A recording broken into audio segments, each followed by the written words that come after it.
totally YGO here, back with another Malice deck profile. Can you believe it? I'm back so soon. Deck profile is like not even 10 seconds, and I'm already picking up cards to flick them around with my hands. You can tell I'm happy to be here. Just last Sunday, I got third place at a remote regional playing Maliss Fiendsmith. But let's off with the shoutouts. First off, not my usual shout, but shouts to Corey Bound and Jason Bai for pretty much giving me the deck list. I changed some very minor parts about it, but like this is 99% their list. It is like almost not that colorful card. There's like some differences in like our side, but like I really like their list. I asked if I could try it out, and they're like, okay, I'm gonna ask them if I can even upload this deck profile. So we'll see when you guys get to see it. Cause like honestly, I'm recording this like what March 12th. Maybe they won't want me to post until March or whenever the next YCS is, so they can take it to the event and win with it. Cause they are goats and they're better than me. But hey, I'm getting some, so let's go over another shout out. So a shout out to all Chris's Big Debungers and Greenview Yu-Gi-Oh! Club Discord. They're the ones who pretty much inspired this list. And specifically, shout out to my main testing partners, Cody. That's pretty much it. I mostly test with Cody. He's my go. Shout out to Bernard Husk. Caesar, Caesar, congrats on your invite. Don, congrats on your invite. And I think that's enough shout outs because it's only like 90 seconds in and y'all haven't seen me play Yu-Gi-Oh cards. So let's get into it. Oh, I had all this fancy setup, but yeah. Nib token. Shout out to the field center for the event. Adios. Thanks, Juno. You got it for me. Starting off with the main deck again. We played 3 Dormouse. This one I really don't need to explain. 600 attacks, nice. Someone said I almost felt like I was gonna cut off their arm with it in a deck profile last time, and I thought that was hilarious. Shout out to you, Shiny Plume. I played 2 White Rabbits. This is not my idea. When I first saw this, I was like so disgusted. But I'm like, wait, maybe this is goop because like White Rabbits is one of those starters that's like really weak, and it doesn't really play through a lot if you don't open Bestials. But like it's still a good card, and but I do kind of want to try playing one like trying to minimize the engine because like this is more like this almost feels like Fiendsmith Control featuring Malice because there was like a famous Malice bait deck that just played like 3 1 chesty MTP, and this isn't exactly that. It's obviously more Malice focused, but it's got like a lot of the same concepts. So, like the Fiendsmith cards are like really what you're taking into a grind game, and like you can cut down on these and draw like more hand traps and stuff. Which is why I only played 1 chesty. Only 6 names. Like some lists max on 9, but they're also on like a bunch of Bestials and stuff. And I'm not playing too many Bestials. Really like 3 Underground because one thing that this and Fiendsmith really had in common is because like if you open this with like Gold Slug Terraforming, let's say, didn't have to play with your normal summon, which is really nice because like you can like normal hand traps and stuff now to get you like further into engine or just like bodies as well. So like you can like start with something like this. Never missed really another chesty. I think I missed a White Rabbit 1 time because I was like going full end board, but since I opened like too many names, even though I only opened like 2. I only opened 2 names, but I did actually end up going full end board because they had like nothing, which is pretty lucky because I did not have a lot of extenders. I could not actually resolve my MTP because I didn't have anything to search, and I didn't get a chance to put anything back with Hearts Crypto because they Metaltron's my IP. So there was some rough stuff with that, but we still ended up taking that home with the crypto on the clapback and the finally for Malice cards. These 3.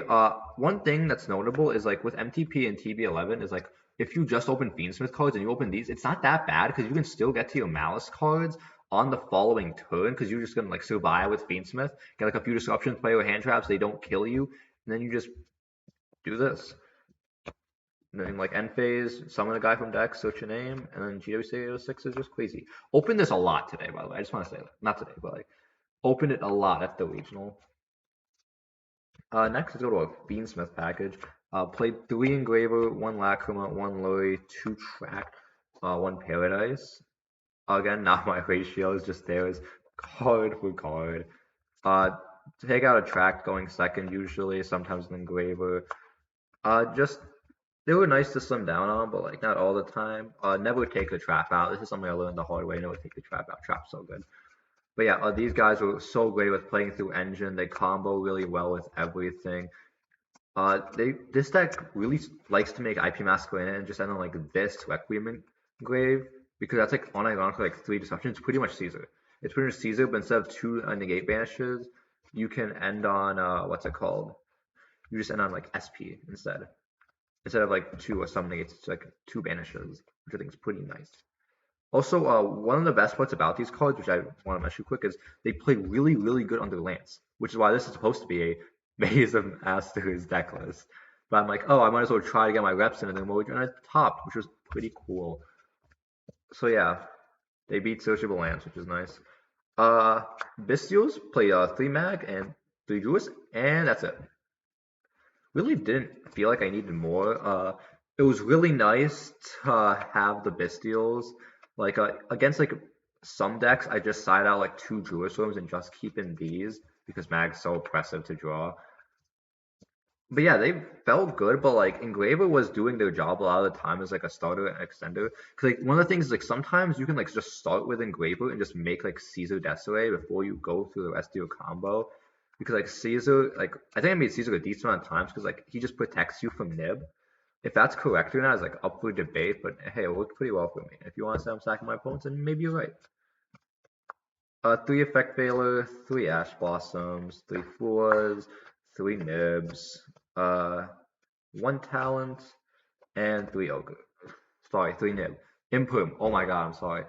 The only card I feel like I would have played maybe is Ogre, because I think Ogre is not that bad, even though I'm famously an Ogre hater. All these felt really good. Kind of missed Metaltronus because I did play against a lot of Ryzeal, and Metaltronus is super good against Ryzeal. But honestly, the Fiendsmith cards helped a lot. But you know, having the what's it called, the Ogre would have helped. I think Talent would have been. I really like Talent today. I think it was pretty good.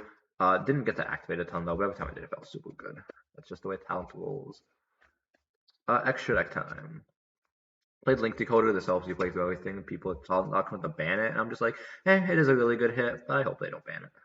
Hagrid, I still think it's really funny that this is always making it in the Malice deck list, even though it's so stupid. Because like the first time I thought we were playing this card, I'm like, oh my god, no way Malice is playing this. But yeah, it's a good card. Masquerena and SP made these two a lot in this tournament. Very strong. Both of them felt really good. This was like for the minimalized end boards and the normal end boards if you don't get the crypto, because you just make crypto on opponent's turn with like IP and then just like a bow. Yeah, felt really strong, both these guys. Malice Lynx played all 3 of these guys. Very strong. Obviously, you can't cut a single one of them. They're all completely invaluable. And then for the only 4 I played, it was a bow. I did not play access code. And I did miss them a few times, I'll admit, but like every time I actually came up, all I think is like I probably could have played this better, so I didn't need access code. Cause like you have plenty of like sends, like off of like Engraver, you have a Crypto Banish, you can like MTP, like hell, you can even like a Bow Pop or like Jerusalem Send. But like yeah, you really don't need it, cause like this is just access code 90% of the time. Like this just swings with so much on itself. Sometimes I'd be like late game, and I'm like, or like not even late game, where like my opponent would like pass their turn and like I'd have Malice cards and then I'd go like super minimalist and just go battle phase. 25? Yep. Effect. Yep. Sun back. Game. So tough. If you had like some kind of burden to make it always kill, that'd be super tough. But yeah, unfortunately, we do not. Fiendsmith stuff. Didn't really organize this beforehand because I'm stupid. Oh yeah, Typhon's a Fiendsmith card in my eyes, because he really helps in the Fiendsmith grind games. Did summon him a few times, but he did kind of underperform. There was one thing I wanted to try, which is like a tip one of my homies told me. Shout out to you, Corb. Which is where you go like sequence into Desiree, and then like when you're against like a cross Caesar, you go Typhon over your Desiree, which will beat cross Caesar, which I thought was really tough. But like they never really let me get to it, kind of just with hand traps, and like he mentioned this too, they can just cross negate sequence, even though like obviously it'd feel pretty bad to use cross as like an imperm. But yeah. For the side, played 3 Droll Awkwards. The rule was pretty cool. I put it in against the Rise Mitsurugi guy, which I lost to anyway, and I did not see it. I thought it was pretty neat. Played it against Voiceless as well. Voiceless Ryzeal. That was pretty neat. Yeah, Droll's pretty crazy. I like it. Three Pink Charmy. Really wanted to respect Malice, even though honestly I did not play it, which sucks because I think it was one of my most practiced for matchups. Like I think I practice against more Malice, than Ryziel because I practice against Ryziel all the time in just like non-testing environments. But yeah, which is why Blue Charmy is here. Pink Charmy, Blue Charmy. Blue Charmy's super good against Ryziel. I really like him. I like him more than Joel, honestly. If I feel like I'd rather see him than Joel. Even though this is mostly, again, this is a post list, and I definitely play this post maze because you need to stop searching Lance. Fun. Anyway, I played 3 Lance. Lance is crazy. Yeah, didn't have to side it in a single time today because I didn't play anything that would lose to it. But this should not leave my side deck.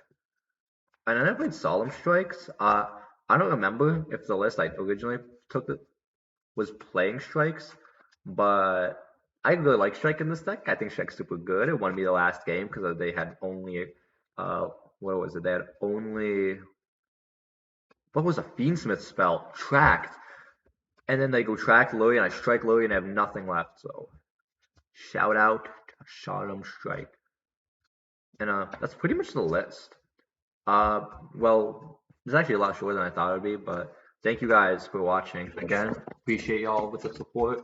Shout out to everyone I shouted out in the first place. Leave any questions in the comments. 10% chance I'll answer them, but hey, I am not dead. Have a good night, everyone.